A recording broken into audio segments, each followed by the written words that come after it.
Welcome to the Patrick Coffin Show. Happy New Year, everyone. We're recording this in early January 2020, but it's going to be evergreen, I guarantee. What is wrong with socialism? What are the ideas that fed socialism? What's the difference, if any, between socialism and communism?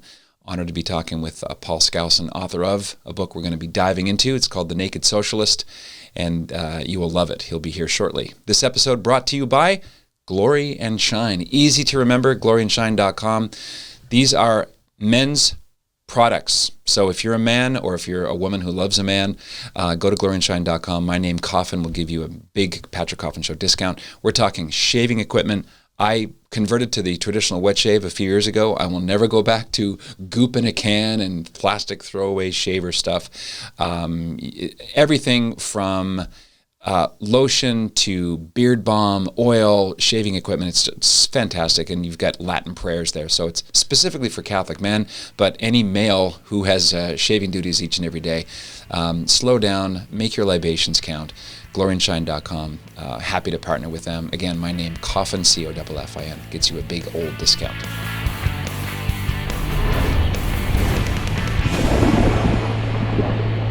We're here with Paul B. Skousen. He's a former intelligence officer with the CIA. He worked in the White House in the Reagan administration, and he's the author of a growing passel of books, including this very enjoyable read, The Naked Socialist. Paul Skousen, honored to be talking to you, sir. Thank you so much. Delighted to be here. I have a selfish motivation. I'm writing a book on isms, tentatively called The Little Book of Isms, and ideologies that ruin everything. And socialism as an ism is certainly one of those. For people who don't know your work, Paul, tell us a little bit about your father, Cleon Skousen, and the I guess the train that got rolling with the Naked Communist, which I've enjoyed to great benefit. Yeah, that's right. My father was in the FBI under J. Edgar Hoover, and he saw the effort to understand communism as it was growing up in the 40s and 50s. Mm-hmm. And he took a keen interest in that. He loves our Constitution, our country. So he had access to other agents that were working the communism field. It wasn't my dad's specialty there, but he made it. Started to give speeches for Mr. Hoover on communism, did upwards of 250 talks a year. And he started to pull it together because there was no centralized accumulation. You know, it's all these books on communism were in other languages, right, or scholarly papers. Yeah. So he put together the manuscript. Naked Communist became a bestseller during the Cold War period. And he had on his agenda another one about capitalism that's used as a political tool. So he wrote The Naked Capitalist, and he had socialism on his list. And he wasn't able to get to that one before he passed away. So I took his notes and fleshed it out and created The Naked Socialist. Let me make an arcane cinematic reference that will make you laugh, and others maybe less so. Since I'm ready for my close-up, tell us about the title and your father's presenting the manuscript to Cecil B. DeMille. Yeah, I love that story. It was a strange connection. Cecil B. DeMille was just finishing the Ten Commandments. And for the artwork for the program, he used an artist, Arnold Freeberg. A lot of us have seen that real famous painting of Washington and kneeling down by his horse. That's Arnold Freeberg. Well, Arnold Freeberg lives here in Utah, was a friend of my father's, and so Dad ended up being a connection between the artist and the producer-director, Mr. DeMille.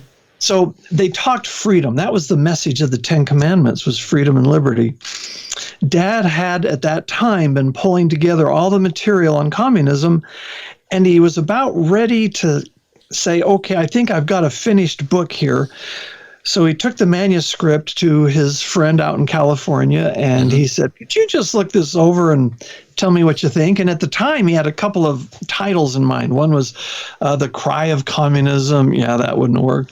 The Real Story of Communism. That was closer.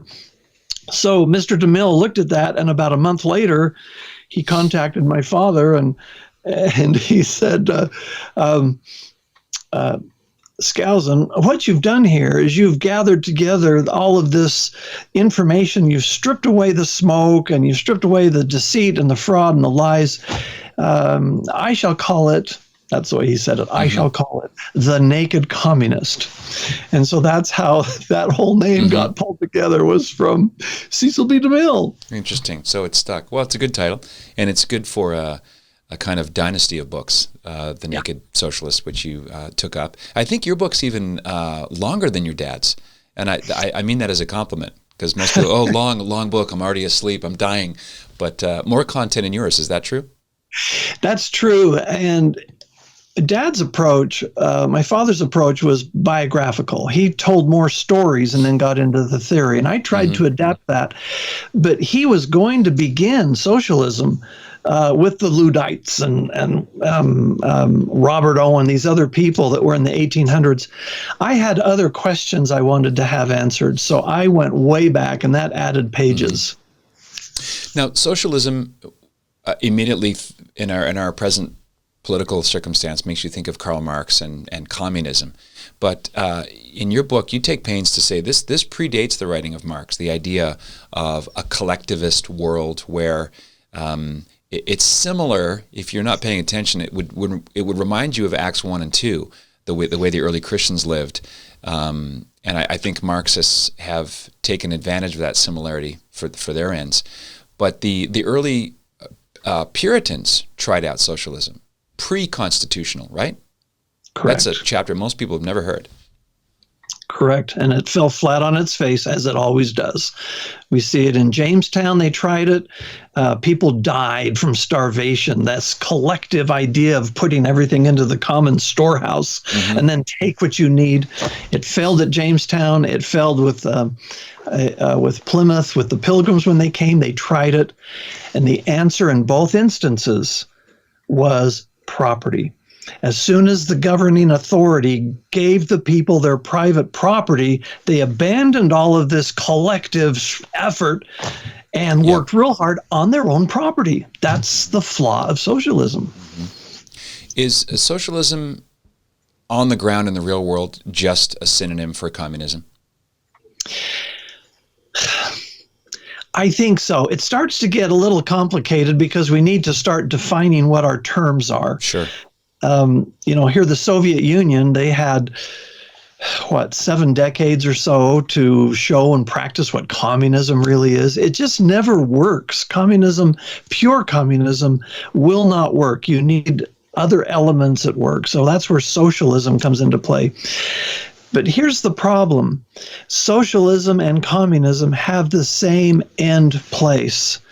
So you may start out with government controlling a lot of things, and maybe with force, you'd say, okay, that's communism, the point of a gun. But in the end, order needs to be established, an authority needs to be established, and then what? Then we move forward. Well, as it turns out, nowhere has socialism achieved that end. Nowhere has communism achieved it, but the ends are the same. So I make the point you just raised. These different isms, which I'm going to love your book, that are in this realm, they all lead down the same path. And so I have critics who write me and they say, well, you didn't address this particular ism. And they'll scold me for that. And I ask, what's the point? In the end, they want to have total political control, elimination of the family, elimination of private property, the state, boundaries. It's all the same. So that's the concept I built around it, and it holds up with the different examples. Is the adding of the relatively benign or positive sounding adjective democratic, is that an attempt to prop up the thing and kind of throw perfume on it? Democratic socialism, a la Bernie Sanders? Right. You're exactly right. Christian socialism. Yeah, all these different phrases. Right. All that does is decorate it up. The funny thing about democratic socialism is that it implies the idea that the people get to vote. Yeah, they do. Once. Right. Yeah. Yes. There's a quote attributed to Mark Twain, and I'm pretty good at sussing out and finding the the origins. There's a great website I'll mention now called Quote Investigator. They do a great job at sorting out who really said what and when for the first time. But even if Mark Twain didn't say it, it resonates especially for what we're dealing with now and what you discuss in your book. And the quote is, if voting changed anything, they wouldn't let us do it. That's pretty good. Isn't it? It's lightning in a bottle right there. It really is, especially today. That's how it feels, right. Especially today. So the Puritans tried it, didn't work. People, I was thinking of a little phrase, the Puritans lied, people died, but it just caused untold suffering. Because I want to get to the U.S. Constitution and how the American Republic is that preternaturally successful balance between no force whatsoever and total force. There's a great via media there, the golden mean.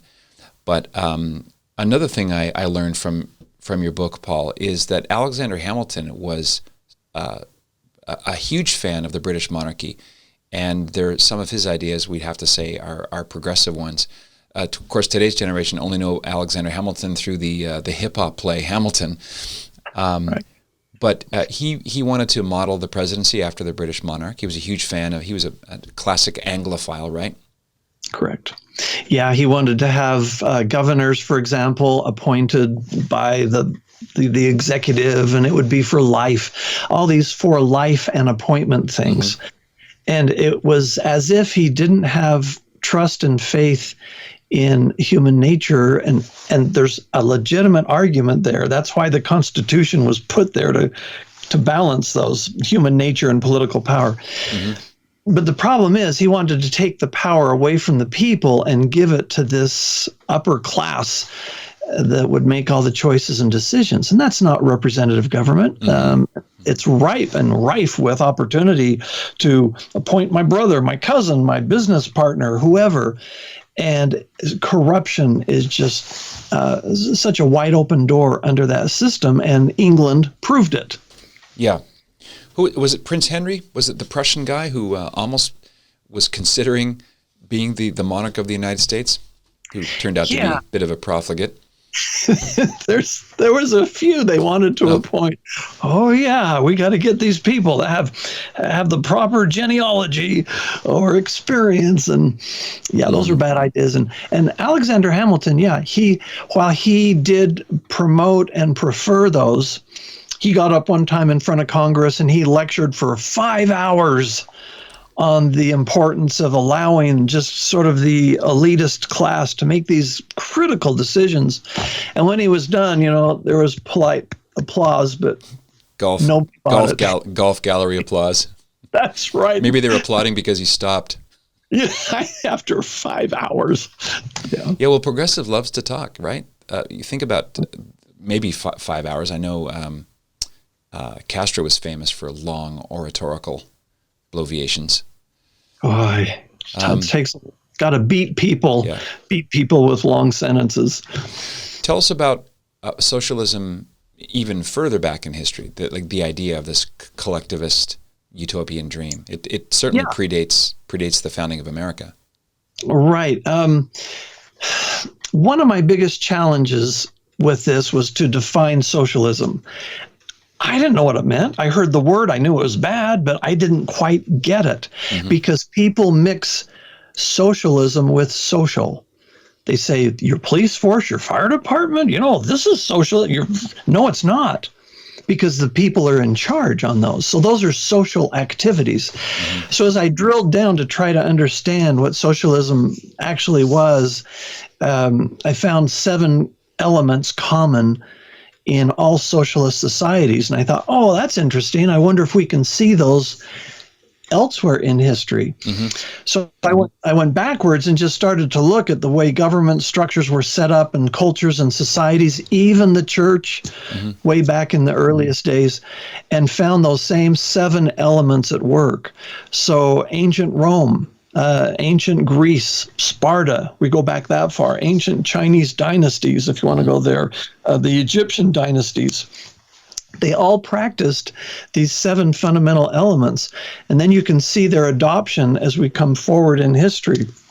So to me, it was a huge eye-opener that there's nothing new to socialism at all, and any attempt to categorize it or describe it or somehow make it new and fresh, you just do a little digging, you find out it's the same old, and it simply consumes the efforts of the producers and the laborers and spends it on the others until we rise up in arms in poverty. I think of Venezuela. Yeah, that would be the start of a longer modern list. What are those 7 elements? I know we don't have time for a deep dive, but or some of them, so people go, oh yeah, that's definitely true. Yeah. Okay. Yeah, and the first one is a ruler. That can be an individual or a group. Like a ruler. Junta? That's it. A junta would do it. James Madison carried it even further. He said if one party is in control of the 3 branches, that's tyranny, despotism. So it needs a leader, and always has a leader that's not beholden to any laws or a parliament or a Congress or anything. It's just in charge. The king saith. Yep. All right, that's the first one. The second one is society gets divided into a caste. So we have the ruler with all of his or her supporters, and then a next level are the enforcers. Everybody's well paid, and then we, you and me, the slaves, we're at the bottom.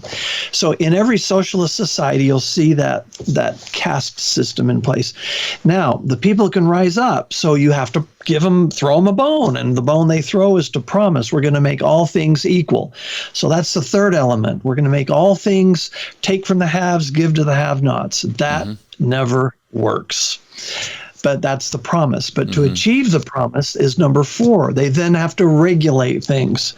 After the French Revolution, the biggest mob that got in, they went and set all the prices on the milk, the bread, the cheese, the shoes. They set those prices so that the poor people could afford them. The producers could not replace their supplies. And so that whole thing collapsed.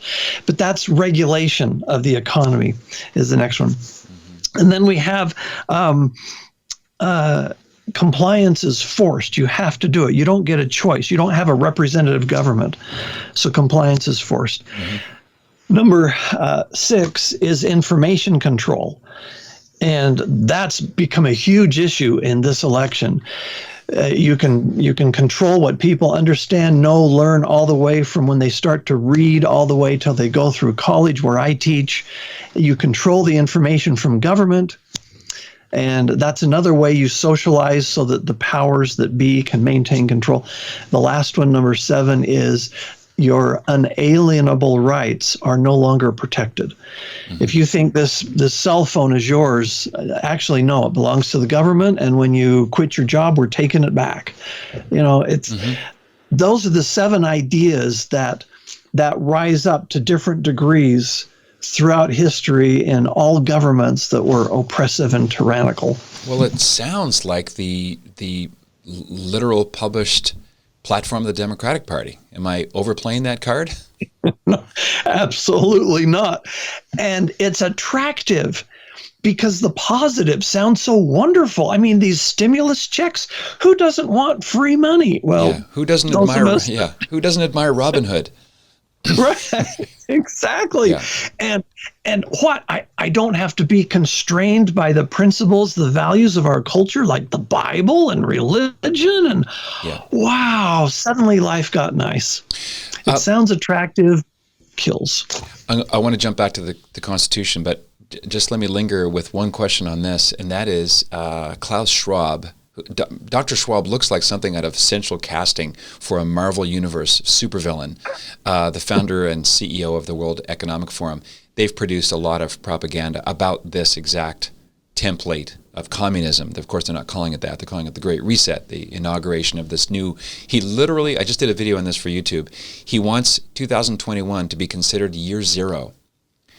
The exact phrase that Pol Pot used for 1975 in his genocidal Great Reset back then.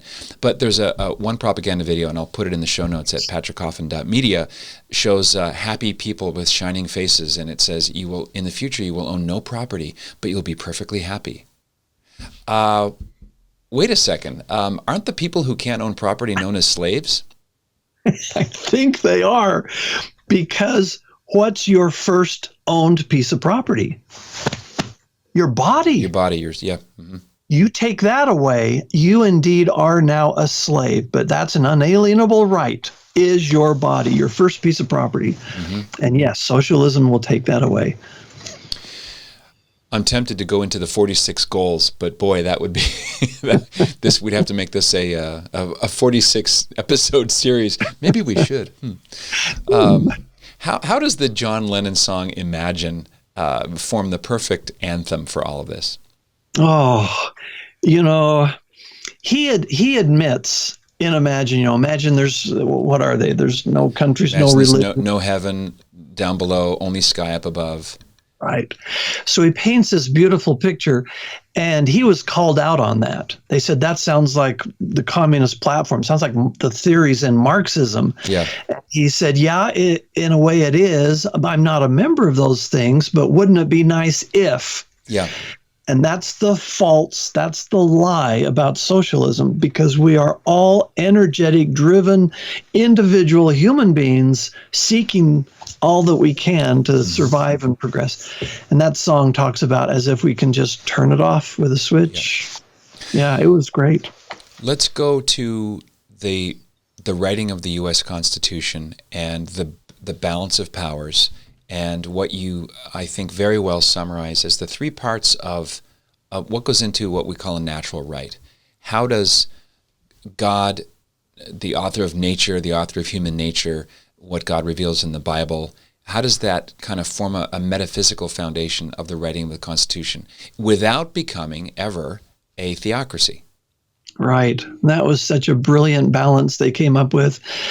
If anyone's going to remember anything about an unalienable or a natural right, is that it does not impose on other people. That's the number one thing to remember. It does not impose. My right to choose, my right to get married, associate, it doesn't impose unless you have another person's cooperation with you. So I have a right to self-defense. That doesn't impose on anybody to defend myself. So in the forming of the country, if I can just share this one part, it was kind of a parallel path of two ideas they had to struggle with. The one was, we don't like King George III. He's a monster, makes all the decisions. We have no choice, so we want to get rid of the king. Okay, that was the one path. The other path was, we want our unalienable rights. He stomped all over them, and we were not able to practice freely what we wanted to do. So here's the problem. You set up a new government. Well, you need leadership. Well, if the leader doesn't have power over some delegated rights, the leader is powerless. If rights prevail, the leader can't get anything done. That's the Articles of Confederation. The states wouldn't cooperate, and the war was dragged out, and poor Washington was left with not enough to conduct the war. So how do you move down these two paths? So part of a natural right is that you delegate to an authority under strict controls certain rights that protect the entire community or the nation. And that was the struggle that the Articles of Federation failed on. That's the struggle that a monarchy fails on. The genius of our Constitution is it brought those two together with proper controls so that the people had maximum liberty, minimum government, and under that system, we exploded into a huge, prosperous nation. I'm seeing two images as you're talking about this. One is guardrails that enables a high-performance car to drive on a mountain road without falling off, and yet it doesn't constrain the driver. It keeps the driver safe. Maybe another metaphor would be bridles on a horse. A horse that's bucking and is quote-unquote free is not useful or helpful, but you can train it to become a thoroughbred going with a purpose. Are those fair analogies? Yeah, I think that's really good. The one I use with my students when we get on the subject is I say, everybody has freedom. Everybody has freedom. America as a land of freedom isn't our big bragging right. It's liberty that is our bragging rights. You're free to swing your fist, but you're not at liberty to hit my nose. So those would be the guardrails that you talk about, or the bridles, et cetera. We have to constrain it. And so in the United States, we've succeeded in expanding liberty to such a wonderful maximum that even negative elements are allowed to prosper and take place. So we've got to work on that.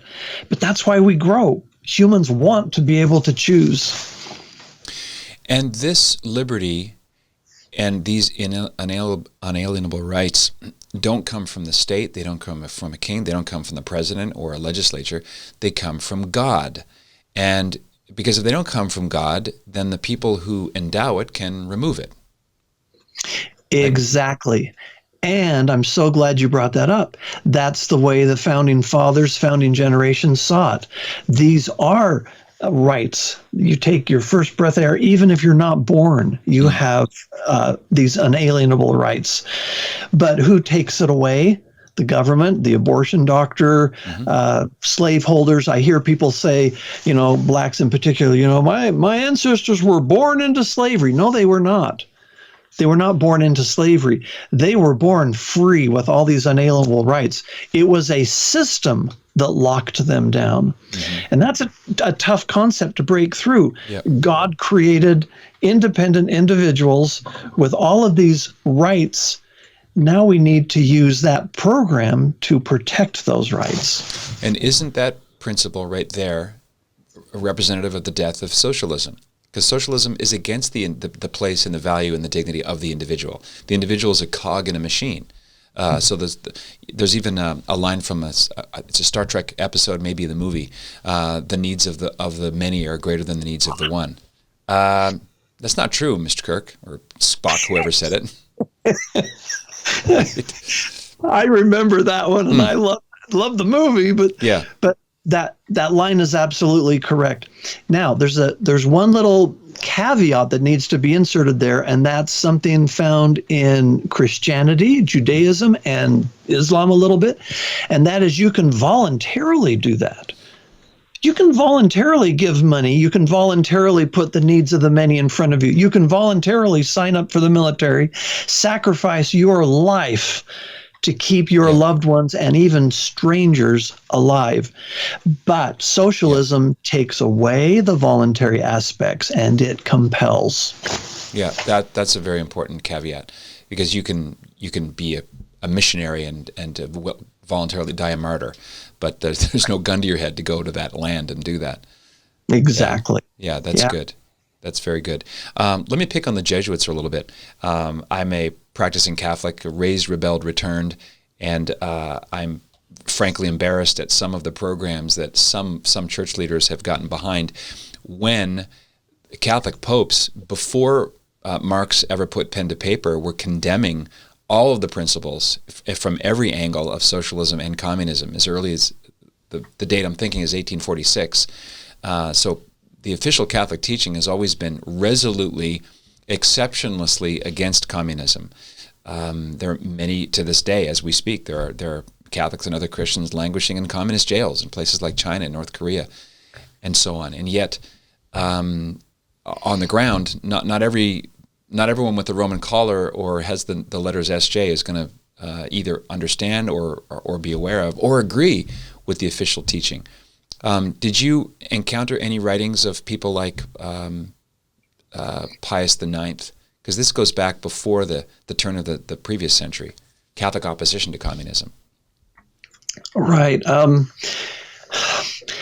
I didn't come across a whole lot in my own personal research on that, except that there were a lot of groups that formed and they did break away, and they said, okay, the Catholic Church has it wrong on these things, or legitimately the Catholic Church is using socialism type principles to oppress the people and in some instances maybe scare them. And so they broke away with their own ideas. So yes, there are writings in some where they tried to have a communistic with a small c type commune society where they would have things in common and do what Jesus taught, which, by the way, Jesus did not teach socialism at all. Yeah. And those small groups, they would splinter away from the main Catholic group. The core of the church, as far as I was able to follow it, was trying to adhere as best they could, but it would become little outlying groups that would start to feather their nests and acquire property and build up huge estates, which, as you know, later on in Europe were turned into rather nice colleges as they take over. Yeah. So, yes, corruption is all I'm getting at. Yeah, human nature strikes again. Right. I'm going to put a link into the show notes at patrickcoffin.media of Quadragesimo Anno, a very forgettable Latin phrase, but it's the title of the encyclical written by Pope Pius XI in 1931, where he says, no Catholic can be a socialist. They are oil and water, fire and ice, and explains why. So this is, in fact, it's got a very fancy subtitle. For folks who aren't aware, the Latin titles of Catholic magisterial documents represent the opening phrase, usually the first 2 or 3 words in the official Latin text. So the subtitle of this encyclical from 1931 is On Reconstruction of the Social Order to our venerable brethren, the patriarchs, primates, archbishops, bishops, and other ordinaries, in peace and communion with the Apostolic See, and likewise to all the faithful of the Catholic world. So this is something to the world, and he's harking back to his 2 predecessors who wailed incessantly against communism and socialism. So one more time, right? You've got what the words are and how people take them and obey them or disobey them. But I'm always happy to pile on against the Jesuits. That's one I would love to read. I need to look. Yeah, it's sort of one of those things hiding in plain sight. Yeah. The Fabians, there's another group that still holds sway. Certainly, people might remember George Bernard Shaw was a proud Fabian society. And so who were the Fabians, and the origin, the Roman figure, I think what he was famous for sheds a lot of light on progressivist strategy. Yeah, the sheep and wolves clothing, and we're going down that road. And exhausting the enemy, just endlessly, slowly pulling back to wear them out. Don't confront. Just let the thing unspool, almost like macro jujitsu. Right. and that was their strategy. We're going to work under the radar, under the current. We're going to continue to work our labors to bring about the collapse of the existing governments and try not to raise a lot of attention. So their little emblem that they used on some of their publications was a wolf wearing sheep's clothing, and they weren't ashamed of that. Right. They said that's what it takes because people don't get it. So we got to sneak in and show them the right way. And in learning about the Fabian socialists, I stumbled across a couple of their tracts in the early 1800s, and they were complaining. They said it's easy to move into England and spread the ideas of a central authority and all of that. It's easy because they don't have a written constitution, which they don't. And we can talk on that. But the United States, they said, in America, our task is made much more difficult because they have a written constitution, and it's hard to subvert that. There's a temptation, isn't there, to buy into the sloganeering and the bumper sticker ideas. I think young people who have never read a lick of history go along with AOC, whom I've nicknamed Alexandria Occasional Cortisol. The idea that just you get free stuff. It's free stuff. Debt cancellation. What? Print more money. Right. I've got members of my own family who are saying, oh, gosh, if we can get our student debts forgiven and all that. And I stop them and I say, backtrack. Who had trust and faith in you and lent you that money with the promise you would pay it back? How come you're not obligated to do that anymore? What about them? They invested money. I've invested money. I expect to get a return. And then they go, oh. Yeah. Let's segue to the Supreme Court and some of the decisions therein. You track through some of them in your book.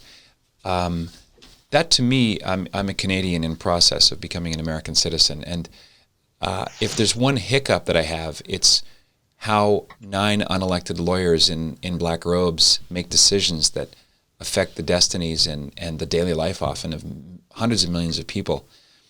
Tell us a little bit about how the founding fathers envisioned the Supreme Court as that third leg of the American stool, and what things can go wrong. Right. This was the issue that Thomas Jefferson had his greatest concern over, and he expressed it. But it just was sort of railroaded through. They didn't take the time. There's no check and balance on the Supreme Court. Mm-hmm. What they envisioned is that the law cannot be black and white all the time, and there's going to be places where they're really not sure. The Constitution has such many levels of intricate thinking, and when you read it, you don't see it necessarily, but go through the Federalist Papers and suddenly you see these are very complex issues. The Supreme Court is supposed to help sort it out. And the idea was that they would take the Constitution, those areas that were perhaps gray, and apply as best they could, and if they couldn't, send it back to the states. That's where those final decisions should be made, with the states or the people. Mm-hmm. So that's how it started out. And then we hit some confrontations where the Supreme Court established itself early on as the final voice on anything having to do constitutional. Mm-hmm. Framers did not want it to go that way. They wanted the branches to work together but be independent in their actions. And they hoped that the American people would view that and see what works, what doesn't, and let the experimentation of self-government evolve. Mm-hmm. But instead, the court got in there early and declared, no, you can't. We're going to draw the line and tell you what that line is. So, yes, go ahead. Well, Hamilton, harking back to his desire to have a monarch for life and governors for life, Supreme Court justices are for life. Could you say that's bad because? I think it's bad. Today it's bad. Back then it wasn't, because back in those days, the idea was if you can't be threatened with anything, then your judgment will be pure. The problem is that the Supreme Court quickly evolved into activist judges, and they would represent the viewpoint of the president or the president and Senate who appointed them. Yeah. That was unfortunate, and today we've already seen the huge fights that have gone on.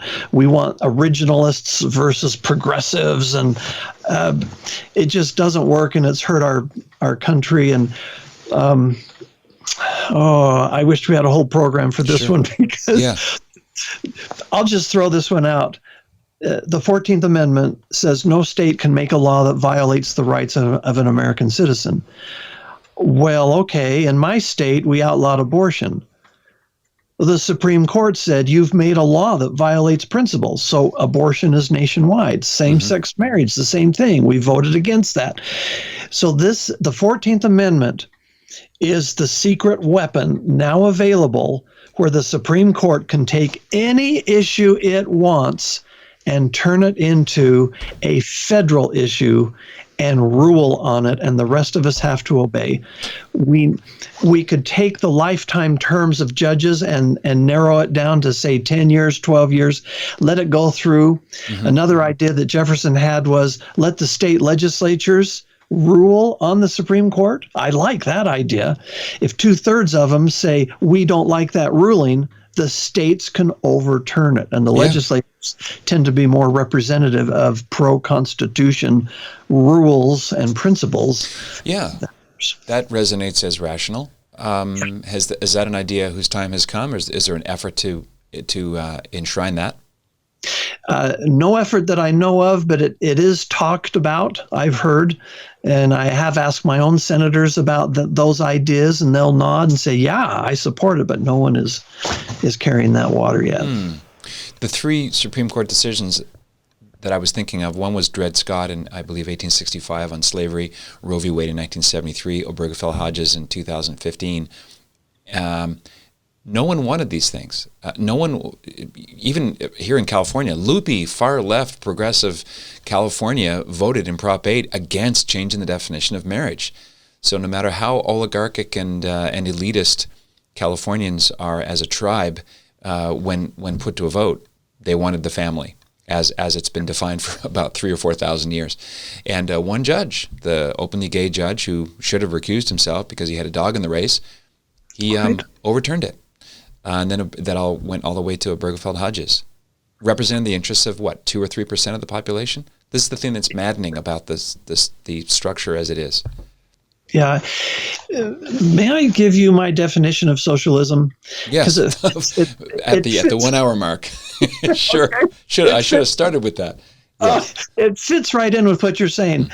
It's government force to control and change the people.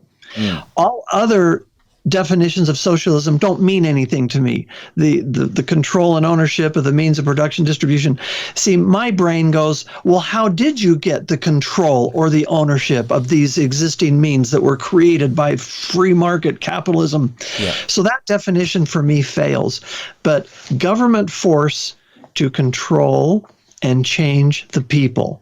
That to me is socialism. That's what happened to California with that judge. That's what's happening with a lopsided Supreme Court that's been going against American values for so long. That is a great that's like concentrated orange juice. I'm going to have to chew on that because it does. It hits a lot of the pegs. Yeah. Again, you see in this the top-down thing where the people in control are the ones to define what freedom, what liberty is, what the human person is, what marriage is, what the value of a baby is. There's no consultation of we the people. They seem to be ironically left out of it. Yeah, exactly. And that's what the Constitution was intended. Now, one other additional thought. Mm-hmm. The founding generation was largely Christian. Mm-hmm. At least 2/3 of them came from Puritan backgrounds. They read the Bible to teach their children to read.